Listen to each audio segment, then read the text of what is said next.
Monsieur le Président, cher jury, Mesdames, Mesdemoiselles, Messieurs, bienvenue au téléachat Lysias. Le produit phare de notre émission aujourd'hui est un magnifique flashball, une création sensationnelle de la marque Vernet-Caron, la plus vieille marque française de fusils de chasse, l'alliage parfait entre modernité et tradition. Pour un poids d'1,1 kg, une longueur de 37 cm, il est facilement rechargeable. Malgré ses énormes munitions, faites-moi confiance messieurs, vous serez enfin à la hauteur des attentes de votre bien-aimé. Vous êtes professionnel et vous ne pouvez plus vous permettre de passer pour un amateur. Au revoir les gadgets, adieu le pistolet à eau, j'ai ce qu'il vous faut, le LBD 40. Auguste Comte disait, le progrès c'est le développement de l'ordre. Faites-moi confiance, avec un outil comme celui-ci, le monde n'a jamais été aussi progressiste. Il est doté d'un projectile plus précis ne dépassant pas les 40 mm, une puissance pouvant être développée à plus de 84 joules et peut atteindre sa cible à plus de 60 mètres du point de tir.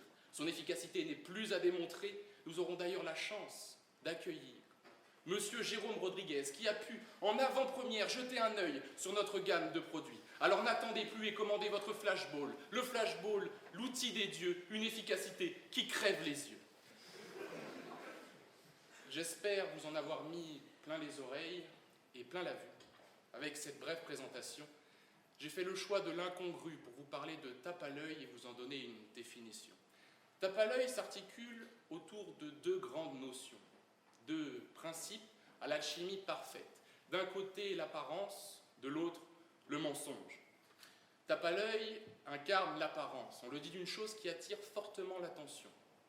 Tape à l'œil représente aussi le mensonge, puisqu'on le dit d'une chose qui, de prime abord, apparaît comme éblouissante, mais qui, avec un peu plus de discernement, un peu plus d'attention, apparaît comme trompeuse, une véritable machination. Mon introduction a attiré votre attention, et puis je le sais bien, vous êtes apparue comme éblouissante, mais elle est trompeuse, et pour une simple et bonne raison, c'est que je vous ai vendu ce flashball comme j'aurais pu le faire avec n'importe quel outil ménager, comme n'importe quel aspirateur dernier cri. J'ai fait briller ses capacités exceptionnelles, j'ai montré au grand jour ses mérites, mais j'ai pris soin de mettre de côté ses plus sombres défauts. Et il en est de même pour notre arme de défense. Son efficacité, en apparence redoutable, cache une sombre réalité. À l'instar du yin et du yang, le flashball requiert deux éléments complémentaires. Le tireur d'un côté et la cible de l'autre. L'un a le monopole de l'action, comme pourrait l'avoir Cristiano Ronaldo lors d'un match retour contre l'Atlético. Cependant, l'autre n'est pas en reste et possède une certaine responsabilité dans le déroulé du match. Le flashball est-il tape à l'œil? Oui, et pour plusieurs raisons. Le flashball est tape à l'œil, il attire fortement l'attention. Alors certes, le CRS, dans sa tenue Dark Vadoresque, attire de facto l'attention. Mais la cerise sur le gâteau, la pièce maîtresse du puzzle, l'accessoire incontournable qui vient parfaire cette tenue, c'est bien le flashball. Voyez plutôt, 19 janvier 2019, Rennes. Les manifestants sont regroupés, le temps s'est arrêté et son utilisation marque la fin des pourparlers. Le mégaphone de l'équipe casquée annonce les nouvelles règles. Bienvenue à la 35e édition des Hunger Games. Puisse le sort vous être favorable. Cette dernière sommation fige le moment. Son image se grave dans le regard des contestataires. Le flashball est là, prêt à frapper leur esprit. Et ce moment, tout naturellement, marque le groupe d'une division. Le premier, guidé par la raison, se dit finalement que le samedi après-midi serait plus agréable, en famille ou entre amis, qu'il est temps de ranger les pancartes et d'arrêter les cris. Le second, plus tenace, se dit qu'une partie de ballots prisonniers avec les forces de l'ordre permettrait de garnir leur CV de révolutionnaires des temps modernes et de briller avec quelques nouvelles anecdotes à raconter en AG. Ultime avertissement, sonnez le tocsin, la rue d'Orléans va avoir besoin de médecins. L'instruction du 22 avril 2015, numéro 2015-1959-D, dans son annexe 2, rappelle l'utilisation du flashball. Tant que la décision de tirer n'est pas prise, le LBD de 40 mm est maintenu en position de contact.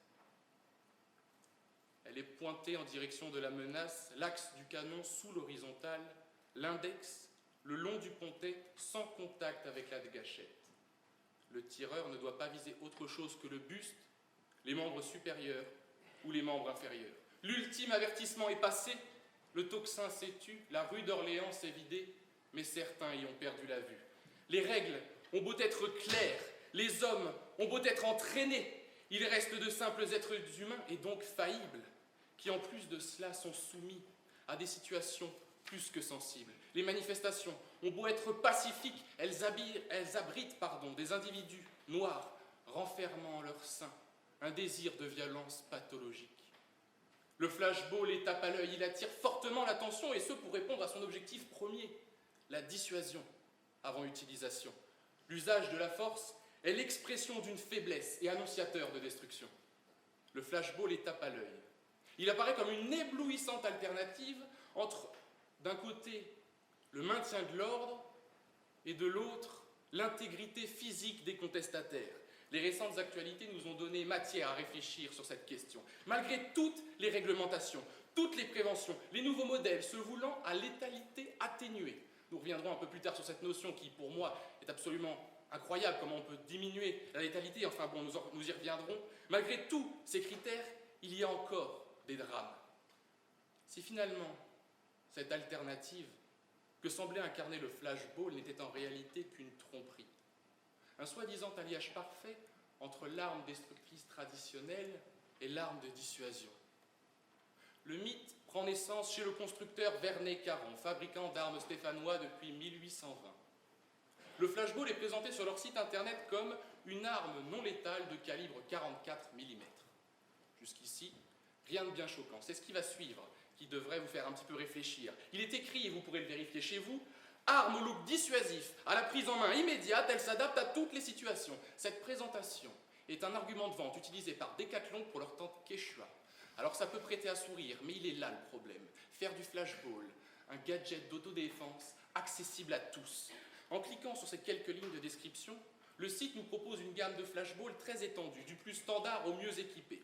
Et l'arme non létale devient soudainement arme à létalité atténuée. La létalité, c'est un risque d'entraîner la mort. L'atténuation, c'est une diminution. Alors je ne crois pas beaucoup au coup du sort, et renier sa dangerosité est une aberration. Le flashball est très potentiellement létal, il ne faut pas s'en cacher. Le brouillard, volontairement maintenu sur cette arme en métal, entraîne dérives, mensonges, et laisse le tissu social écorché. Les règles d'utilisation, je le répète encore une fois, ne sont pas suffisantes. Les forces de l'ordre, qui après maintes sommations se voient ordonner de disperser les foules, dans ce climat de violence et de tension insoutenable, ils commettent des erreurs, parfois inexcusables, et passent pour des monstres sans cœur, au service d'un pouvoir aveugle. Et l'optique d'une utilisation dramatique de bavures policières de cette arme ravit au plus haut point les parasites qui essaient de transformer les manifestations en théâtre de guerre civile. Elle ravit aussi au plus haut point les opposants politiques, quels qu'ils soient, pour critiquer le pouvoir en place, quel qu'il soit. Une critique facile. Ces deux hyènes n'hésitent pas à se nourrir de la souffrance et du désespoir de leurs concitoyens pour servir leur propre intérêt. Pour conclure, je reprendrai les mots d'Isaac Asimov dans Fondation. Il dit « La violence est le dernier refuge de l'incompétence ».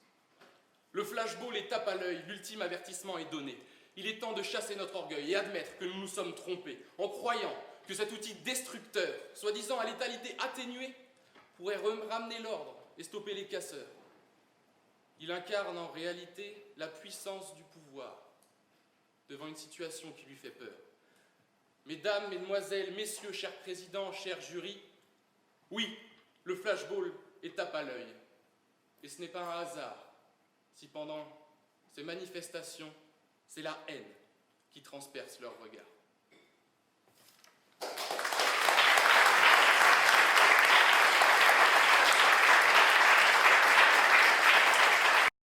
Monsieur le Président Lambert, Madame, Messieurs les membres du jury, cher contradicteur Thomas, membre de l'association et cher public. Très difficile en effet, en cette finale, de rester concentré. Je suis tout époustouflé, voire même un peu gêné par la démonstration qui vient d'être exposée. Ce n'est pas le flashball qui tape à l'œil, mais c'est surtout Thomas qui m'a tapé dans l'œil. Je dois vous l'avouer, quelque chose en moi est né.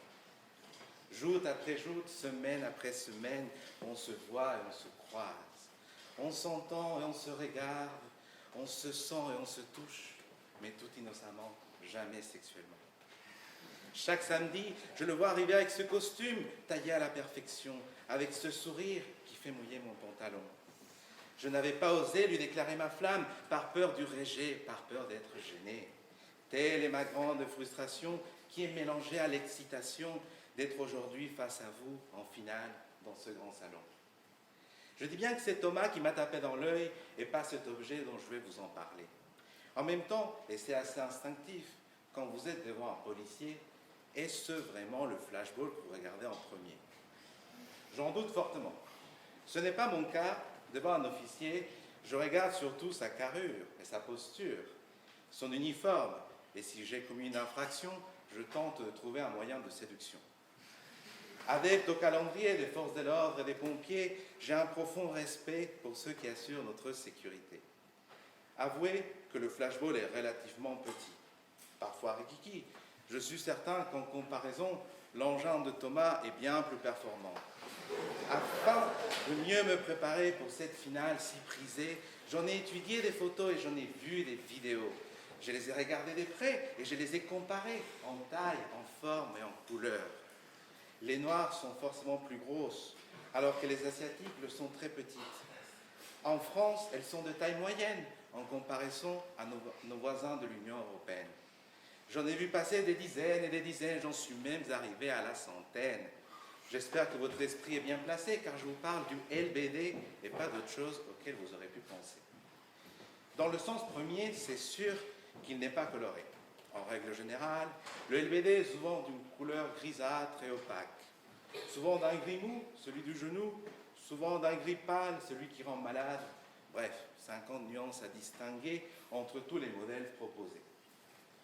Mais n'y a-t-il pas un sens caché dans la question qui nous invite à une réflexion?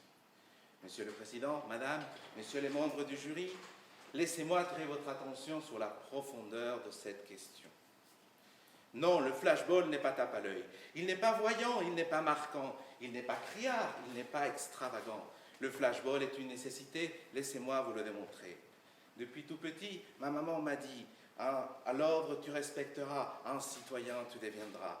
Quand j'ai grandi, mes professeurs m'ont dit « Une des composantes de l'ordre public est le respect de la sécurité, qu'avec la salubrité et la tranquillité sont essentielles dans la vie en société ». Comment ils ont eu raison, ces voix qui m'ont éduqué. Quand notre sécurité est en danger, l'ordre faut réinstaurer. Mais comment faire si l'adversaire casse, brise et détruit? S'il s'en sert des pavés et des pierres pour atteindre et faire du mal, pour saccager et piller une ville en toute impunité? C'est là que cet outil vient remplir ses missions et ses fonctions. Il n'est pas là pour attaquer, mais pour lancer des balles afin de désencercler. Il n'est pas là pour briser, mais pour éviter un combat corps à corps avec les policiers.